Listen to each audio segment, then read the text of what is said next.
Hello student, welcome to my YouTube channel Rohit academy. Student, आज हम इस वीडियो में आप लोगों को बताएंगे क्लास 12 का सब्जेक्ट आप लोगों का है सामान्य हिंदी, यानी कि कक्षा 10 का विषय आप लोगों का हिंदी है। त्रैमासिक परीक्षा का आप लोगों का ये पेपर है 2025 का, बिल्कुल न्यू पेपर, वायरल पेपर आप लोग के सामने लेकर के आए हैं। पेपर का जो कोड है क्या है आप लोग का PP56H है, ये हमारा पेपर का कोड है। और पूर्णांक दिया गया 100 में 100 नंबर। इस वीडियो में कंप्लीट एंड आप लोग को सोल्यूशन के साथ बताएंगे एंड आप लोग को समझाएंगे। बस आप लोग वीडियो के अंत तक बने रहिएगा। आप लोगों की जानकारी के लिए बता दूं बाबू कि सभी के स्कूल कॉलेज में सभी डिस्ट्रिक्ट में त्रैमासिक परीक्षा और अर्धवार्षिक परीक्षा के लिए ये पेपर मोस्ट इंपॉर्टेंट है, ठीक है। इसको अच्छे तरीके से जरूर देखिएगा। वीडियो के अंत तक एक एक क्वेश्चन का आंसर आप लोग को आसान शब्दों में, आसान भाषाओं में बताया जाएगा। क्वेश्चन का आंसर लिखने के लिए कॉपी पेन लेकर के बैठ जाइएगा आप लोग, ठीक है। चलिए बिना देर के अपने क्वेश्चन पर आते हैं। खंड का यहाँ से हमारा स्टार्ट होता है, जिसमें से पहला का वाला क्वेश्चन दिया गया कि नासिकेतुक आख्यान के लेखक, यानी कि नासिकेतुक आख्यान के लेखक कौन है, हमें ये बताना है। तो इसका जो सही आंसर हो जाएगा सदल मिश्र है, जो कि हमारा कौन सा आ वाला ऑप्शन इसका राइट हो जाएगा। क्या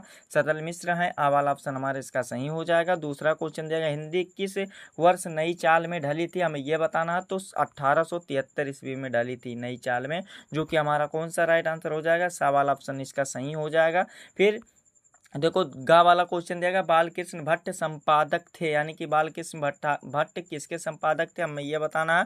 तो हिंदी प्रदीप जो था इसके संपादक थे, किसके, हिंदी प्रदीप के संपादक थे, यानी कि हमारा सा वाला ऑप्शन इसका सही हो जाएगा। फिर अगला क्वेश्चन घा वाला दिया गया भारत की राष्ट्रभाषा हिंदी किस बोली से बनी है, हमें यह बताना है। तो इसका जो सही आंसर हो जाएगा घा वाला का राइट आंसर बाबू कौन सा हो जाएगा, राष्ट्रभाषा हिंदी किस बोली से बनी है, तो खड़ी बोली से बनी है। किससे बनी है, खड़ी बोली से बनी है, जो कि बा वाला ऑप्शन हमारा इसका राइट हो जाएगा। फिर अगला क्वेश्चन देखिए क्या दिया गया है, समझिएगा। अगला क्वेश्चन हमारा दिया गया है कि एकांकी में अंक होते हैं, यानी कि एकाकी में अंक होते हैं, यानी कि कितने अंक होते हैं, तो एक अंक होते हैं बाबू। कितने अंक होते हैं, एक अंक होते हैं, जो कि आ वाला ऑप्शन हमारा इसका भी सही हो जाएगा, ठीक है। फिर अगला क्वेश्चन देखिए, दूसरा का वाला क्वेश्चन दिया गया आला खंड का दूसरा नाम है, यानी कि आला खंड का दूसरा नाम क्या है, हमें यह बताना। तो परमाल रसो है, क्या है, परमाल रसो है, जो कि बा वाला ऑप्शन हमारा इसका सही हो जाएगा, ठीक है। फिर अगला क्वेश्चन दिया गया हिंदी का प्रथम कवि माना जाता है, यानी कि हिंदी का प्रथम कवि किसे माना जाता है, हमें यह बताना है। तो सरहप्पा को माना जाता है, सरहप्पा को माना जाता है, जो कि हमारा कौन सा आ वाला ऑप्शन इसका राइट हो जाएगा। क्या आ वाला ऑप्शन हमारा इसका सही हो जाएगा। फिर अगला क्वेश्चन देखते हैं क्या दिया गया है।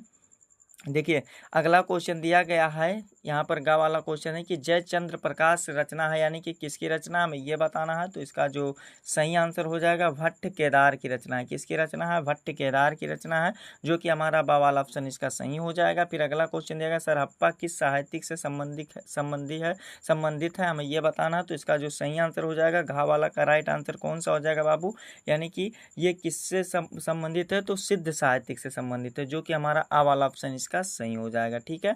फिर अगला क्वेश्चन अड़ा वाला दिया गया कविता में चार चांद लगाने वाली शक्ति है, यानी कि कविता में चार चांद लगाने वाली शक्ति कौन सी, हमें ये बताना। तो व्यंजना होती है, क्या होती है, व्यंजना होती है, जो कि सा वाला ऑप्शन हमारा इसका सही हो जाएगा। इस प्रकार से 10 MCQ पूछा गया था, जो कि 10 नंबर भी आप लोग का कंप्लीट हो गया। 5 गद्य का था और 5 पद्य का था। आगे को क्वेश्चन पर आते हैं और इसको समझाते हैं, आप लोग को बताते हैं। देखिए आप लोग का तीसरा क्वेश्चन यहाँ पर दिया गया गद्यांश पर आधारित प्रश्नों का उत्तर देना है, जिसमें से आप लोग का पहला क्वेश्चन पूछा गया, क्या समझिएगा ध्यान पूर्वक से। पहला क्वेश्चन इसमें दिया गया है कि यहाँ पर देखिए कि गद्यांश आप लोग का दिया गया कि पूर्वजों ने चरित्र और धर्म विज्ञान साहित्यिक कला और संस्कृति के क्षेत्र में जो कुछ पराक्रम किया है, उस सारे विस्तार को हम गौरव के साथ धारण करते हैं। यानी कि ये आप लोगों को देखिए इतना पढ़ने के बाद पता ही चल गया है कि ये कहाँ से लिया गया, ठीक है। यानी कि इतना आप लोगों को पढ़ने के बाद ये पता चल गया है क्या कि यहाँ पर संस्कृत आ गया है, और धर्म की बात करा, साहित्यिक कला की बात करा, तो राष्ट्र के स्वरूप नामक पाठ से लिया गया, ठीक है।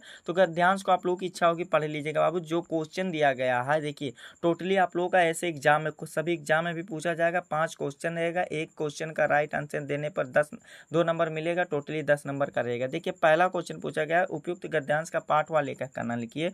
तो गद्यांश के पाठ का नाम क्या है, राष्ट्र का स्वरूप है, राष्ट्र का स्वरूप है, और लेखक का नाम डॉक्टर वसुदेव अग्रवाल है। बाबू 2 नंबर इसका कंप्लीट होगा। ठीक है, चलिए अगला क्वेश्चन लिख लीजिए, क्या है, रेखांकित अंश की व्याख्या कीजिए। यानी कि यहाँ पर जो रेखांकित अंश यहाँ से लेकर के यहाँ तक किया गया उसी की हमें व्याख्या करके बताना। तो हेडिंग बना लीजिएगा रेखांकित अंश की व्याख्या। इसमें क्या लिखिएगा समझिएगा, इसमें लिखना है कि जहाँ अतीत वर्तमान के लिए भार रूप नहीं है, वहाँ भूत वर्तमान को जकड़ नहीं रखना चाहता, परंतु अपने वरदान से पुष्ट करके आगे बढ़ना चाहता है। इसका अर्थ यह है कि प्रगतिशील राष्ट्र वह होता है जहां अतीत की उपलब्धियां और परंपराएं वर्तमान की प्रगति में बाधा नहीं बनती, बल्कि प्रेरणा और शक्ति प्रदान करती हैं। अतीत को केवल गौरववान के रूप में न देख करके उसके सकारात्मक पहलुओं को भी वर्तमान में आत्मसम्मान करके भविष्य के निर्माण में उपयोग किया जाता। तो ये वाला भी हमारा कंप्लीट हो गया। फिर अगला क्वेश्चन देखिए, गा वाला दिया गया कि राष्ट्र संवर्धन का प्रकार स्पष्ट कीजिए। यानी कि राष्ट्र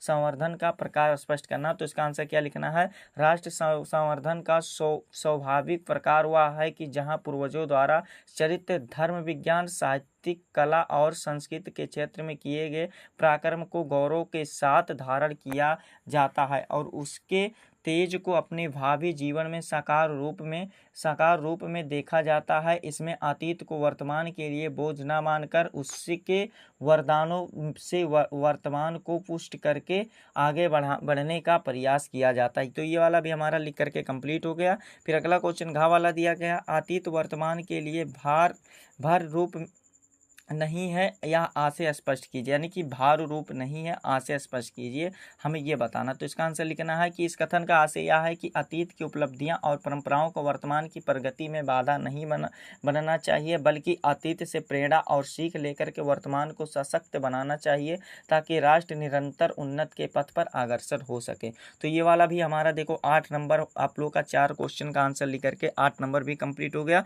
लास्ट क्वेश्चन को देखते हैं और इसको भी समझाते हैं, आंसर बताते हैं। देखिए, लेखक किस राष्ट्र की भावना का स्वागत करना चाहता है। तो इसका आंसर लिखना, लेखक उस राष्ट्र की भावना का स्वागत करना चाहता है जहां अतीत वर्तमान के लिए भार रूप नहीं है, जहां भूत वर्तमान को जकड़ कर नहीं रखता, बल्कि अपने वरदानों से पुष्ट करके उसे आगे बढ़ाना चाहता है। तो इस प्रकार से आप लोग को बाबू गद्यांश वाला आप लोग का 10 नंबर कंप्लीट हो गया। आगे के क्वेश्चन पर आते हैं। देखिए क्या दिया गया है कि नीचे दिए गए पद्यांश पर आधारित प्रश्नों का उत्तर दीजिए, जो कि आप लोग का कितना 10 नंबर का क्वेश्चन है। यहाँ पर समझिएगा क्या है, 10 नंबर का क्वेश्चन इसमें दिया गया, व्यापक ब्राह्मण सभे थल पूर्ण है और हुमहु पहचानत है। यानी कि ये वाला दिया गया ना। तो इसमें देखिए ये वाला जो आप लोग को इच्छा होगी तो पढ़ लीजिएगा। यह पद्यांश जो भ्रमर गीत सार से लिया गया है, इसके कवि कौन है, सूरदास हैं। तो क्वेश्चन पर आते हैं, इसको आप लोग की इच्छा होगी पढ़ लीजिएगा बाबू। चलिए हम आप लोग को क्वेश्चन का आंसर बता देते हैं। देखिए क्वेश्चन इसमें पूछा गया, उपयुक्त पद्यांश व पद्यांश के शीर्षक और कवि का नाम लिखिए। तो पद्यांश का शीर्षक का जो नाम है भ्रमर गीत सार से लिया गया है और इसके कवि का नाम सूरदास जी है। बाबू 2 नंबर यहाँ पर भी कंप्लीट हो गया। नंबर का प्रोसेस सेम रहेगा, जैसा गद्यांश में है वैसा पद्यांश में भी रहेगा। अगला क्वेश्चन दिया गया, रेखांकित अंश की व्याख्या कीजिए। यानी कि रेखांकित अंश की व्याख्या करना है। यानी कि जो ये रेखांकित किया गया, क्या ये वाला जो क्वेश्चन रेखांकित किया गया उसी की हमें क्या करना है, व्याख्या करना है। तो चलिए हेडिंग बना लीजिएगा, रेखांकित अंश की व्याख्या। इसमें लिखिएगा कि पिए प्यारे तिहारे निहारे बिना अखियाँ दुखियाँ नहीं मानत, का अर्थ है कि गोपियाँ की दुखी आंखें अपने प्रिय श्री कृष्ण को दर्शन किए बिना शांत नहीं होती हैं और ना ही उन्हें शांति मिलती है। वे श्री कृष्ण के दर्शन के लिए अत्यंत व्याकुल है। तो इस प्रकार से ये वाला भी आंसर हमारा लिख करके कंप्लीट हो जाएगा। ठीक है, फिर अगला क्वेश्चन पर आते हैं। देखिए अगला क्वेश्चन दिया गया तीसरा, गोपियाँ ब्रह्म के बारे में ऊधों से क्या कहती हैं। तो इसका आंसर लिखना, गोपियाँ ब्रह्म के बारे में ऊधों से कहती हैं कि व्यापक ब्रह्म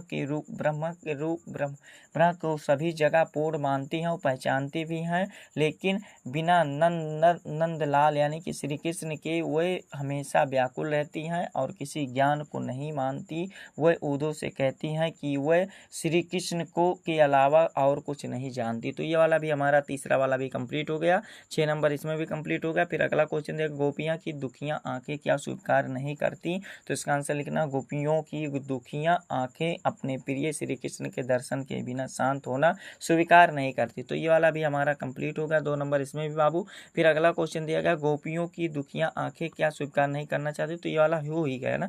तो यहाँ पर भी आप लोग का 10 नंबर क्वेश्चन आप लोग का कंप्लीट होगा। इसमें 4 ही क्वेश्चन पूछा गया था। फिर आगे का क्वेश्चन देखिए क्या दिया गया, समझिएगा। आगे का क्वेश्चन दिया गया है कि निम्नलिखित लेखकों में से आप लोगों को जीवन परिचय देते हुए या साहित्य परिचय भी याद कर लीजिएगा, उनकी कृतियों पर बताना है। आचार्य हजारी प्रसाद द्विवेदी जी हैं, और कौन है वो, डॉक्टर वसुदेव शरण अग्रवाल जी हैं। तो इसको भी अच्छे तरीके से बाबू आप लोग तैयार कर लीजिएगा। 5 नंबर यहाँ से कंप्लीट हो जाएगा। कवियों का भी लिखना है, अयोध्या सिंह उपाध्याय और हरियोध का है मैथिल शरण गुप्त जी का, तो इसको भी अच्छे तरीके से तैयार कर लीजिएगा। 5 नंबर इसमें भी बाबू कंप्लीट हो जाएगा। फिर अगला दिया गया स्वपठित कहानी कथावश क्या लिखिए, आप लोग को क्या लिखना है, जो आप लोग को पढ़ना होगा, जो आप लोग को डिस्ट्रिक्ट में पढ़ना अनिवार्य रहेगा उसको कर लीजिएगा। 7वां क्वेश्चन है खंड काव्य के आधार पर नायक का चय चित्रण देना, तो आप लोग को दोनों देना है, तो इसमें भी कितना 10 नंबर कंप्लीट हो जाएगा। तो इसको आप लोग को अच्छे तरीके से जरूर तैयार कर लीजिएगा। अगर आप लोग को नहीं पता होगा कि क्या कौन सा खंड काव्य पढ़ना है, तो डिस्ट्रिक्ट का नाम आप लोग कमेंट कर दीजिएगा, हम बता देंगे, ठीक है। फिर देखो क्या दिया गया, खंड खा यहाँ से हमारा स्टार्ट होता है, क्या खंड खा यहाँ से हमारा स्टार्ट होता है, जिसमें से निम्नलिखित संस्कृत गद्यांश का संदर्भ सहित हिंदी में अनुवाद करना है। 7 नंबर का क्वेश्चन है। तो देखिए यहाँ पर आप लोग को संस्कृत दिया गया, तो इसको अच्छे तरीके से आप लोग स्वयं से तैयार कर लीजिएगा। 7 नंबर आप लोग का इसमें कंप्लीट हो जाएगा। चाहे आप लोग का वाला करो, यहाँ पर का वाला करना है, और खा वाला जो दिया गया पद्यांश दिया गया, ये भी 7 नंबर का है, तो इसको भी संदर्भ सहित हिंदी में अनुवाद कर लीजिएगा। क्या संदर्भ सहित हिंदी में अनुवाद इसको जरूर कर लीजिएगा। फिर अगला क्वेश्चन 9वां दिया गया, निम्नलिखित मुहावरे और लोकोक्तियों में से किन्हीं 2 शब्दों का अर्थ बताना है, यानी कि इसमें आप लोग को क्या बताना है, किन्हीं 2 शब्दों का अर्थ बताना है, ठीक है। तो इसको भी आप लोग को क्या दिया गया है, इसको भी अच्छे तरीके से आप लोग क्या कर लीजिएगा, प्रिपेयर कर लीजिएगा, यानी कि तैयार कर लीजिएगा, ठीक है। ये वाला भी कंप्लीट हो जाएगा ना। यहाँ बता दे क्या, देखो लाल पीला होना, लाल पीला होना का मतलब क्रोधित होना, और 9 2 11 होना, इसका अर्थ क्या होता है, वाक का प्रयोग अपने अपने अनुसार कर लीजिएगा। और इसका वाक प्रयोग क्या होना, भाग जाना, पुलिस को देखते ही चोर 9 2 11 हो गया। अंधे की लाठी, यानी कि इसका मतलब क्या है, अंधे की लाठी का मतलब क्या है कि एकमात्र सहारा, यानी कि बुढ़ापा, इसका वाक प्रयोग क्या करेंगे, बुढ़ापा में बेटा ही माता पिता के लिए अंधे की लाठी होता है। फिर अगला क्या दिया गया, अपना हाथ जगन्नाथ, तो इसका अर्थ क्या होगा, अपना काम स्वयं करना सबसे अच्छा होता है। तो इसको ये वाला भी वाक का प्रयोग कर सकते हैं बाबू, एक ही लिखना था, जो कि 2 नंबर इसमें कंप्लीट हो गया। फिर आप लोगों का 10वां क्वेश्चन दिया गया क्या, कि निम्नलिखित गद्यांश ऑब्लिक क्या दिया गया, पद्यांश को ध्यानपूर्वक से पढ़ करके पूछे गए प्रश्न का उत्तर देंगे। गद्यांश भी दिया गया, पद्यांश भी दिया गया, तो इसको आप लोग को अपने अनुसार इसको तैयार कर लीजिएगा। यहाँ पर भी आप लोग का कंप्लीट हो जाएगा। 3 क्वेश्चन दिया गया, ठीक है। तो इसको भी आप लोग को क्या करना है बाबू, तैयार कर लेना है, ठीक है। समझ में आ गया ना। आगे के क्वेश्चन पर आते हैं। आगे का क्वेश्चन देखते हैं क्या दिया गया, इसको भी आप लोग को समझाते हैं एंड आप लोग को बताते हैं। देखिए क्या दिया गया, यहाँ पर दिया गया है आप लोग को 11 वाला क्वेश्चन कि निम्नलिखित शब्द युग्मों का सही अर्थ चुन करके बताइए, यानी कि सही अर्थ चुन करके हमें क्या करना है, बताना है, ठीक है। देखिए यहाँ पर क्या दिया गया है, आप लोग का दिया गया है आप विराम दिया गया और आप विराम दिया गया, अविराम दिया गया और आप विराम दिया गया। तो इसका आप लोग एक बार कमेंट कर दीजिएगा 11 का कौन सा का राइट आंसर होगा, तो एक बार कमेंट करके बता दीजिएगा। जिसका राइट आंसर सही होगा वो पिन कर दिया जाएगा। फिर अगला क्वेश्चन देगा, अनल दिया गया अनिल दिया गया, तो एक अनल का मतलब क्या होता है, एक अनल का मतलब क्या होता है, अग्नि होता है और वायु होता है, तो हमारा ये बा वाला ऑप्शन इसका राइट हो जाएगा। फिर अगला क्वेश्चन दिया गया, निम्नलिखित शब्दों में से किसी एक शब्द का 2 अर्थ लिखिए। नाग दिया गया, पहला क्या दिया गया, नाग दिया गया, नाग का क्या होता है पता है, यानी कि आप लोग नाग का लिख सकते हैं, पतंग का लिखे तो पयोधर का लिख सकते हैं। तो इसको आप लोग को किसी एक ही को लिखना है बाबू, इसको आप लोग स्वयं से एक तैयार कर लीजिएगा, ठीक है। फिर अगला क्वेश्चन दिया गया, गा वाला निम्नलिखित वाक्यांशों को किसी एक शब्द को लिखिए। तो यहाँ पर पहला क्वेश्चन देगा, पीने की इच्छा रखने वाला, यानी कि पीने की इच्छा रखने वाला क्या कहते हैं, तो प्यासा कहते हैं, क्या प्यासा कहते हैं, जो कि हमारा क्या सा वाला ऑप्शन राइट हो जाएगा। फिर अगला क्वेश्चन देगा, जिसकी उपमा ना दी जा सके उसे क्या कहते हैं, जिसकी उपमा ना दी जा सके तो अनुपम कहते हैं, क्या कहते हैं, अनुपम कहते हैं, बा वाला ऑप्शन हमारा इसका राइट हो जाएगा। फिर अगला क्वेश्चन दिया गया क्या, कि किन्हीं 2 वाक्यों को शुद्ध करके लिखिए, यानी कि किन्हीं 2 वाक्यों को शुद्ध करके लिखना है। तो इसमें आप लोगों को शुद्ध इसको अच्छे तरीके से जरूर तैयार कर कर लीजिएगा।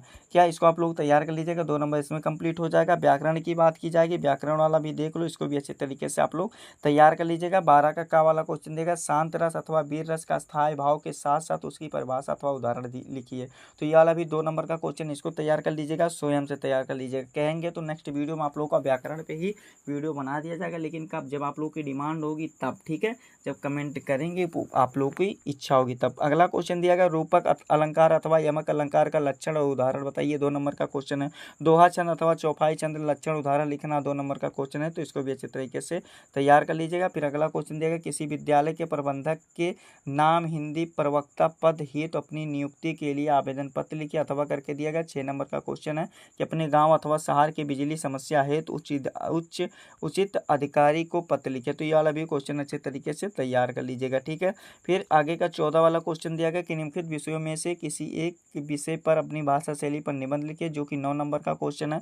क्या क्या दिया गया, मेरा प्रिय साहित्यकार दिया गया, और वनों की उपयोगिता दिया गया, पर्यावरण प्रदूषण, इंटरनेट की शैक्षिक उपयोगिता दिया गया। तो 9 नंबर का क्वेश्चन है, तो इसको भी अच्छे तरीके से बाबू आप लोग तैयार कर लीजिएगा, ठीक है।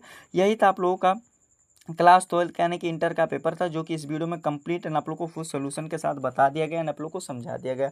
आप लोग को ये हमारा प्यारा सा लवली सा वीडियो कैसा लगा कमेंट करके जरूर बताइए। हाँ, अगर आप हमारे चैनल पर नए हो तो बाबू चैनल को सब्सक्राइब कर लीजिएगा, बेल आइकन को दबा दीजिएगा, और इस वीडियो को क्लास 12 यानी कि कक्षा 12 के जितने भी स्टूडेंट होंगे उनके पास अधिक से अधिक जरूर शेयर करके पहुँचा दीजिएगा, ठीक है। चलिए हम आप लोगों से मिलते हैं नेक्स्ट वीडियो में नेक्स्ट टॉपिक के साथ, तब तक के लिए जय हिंद, जय भारत, वंदे मातरम।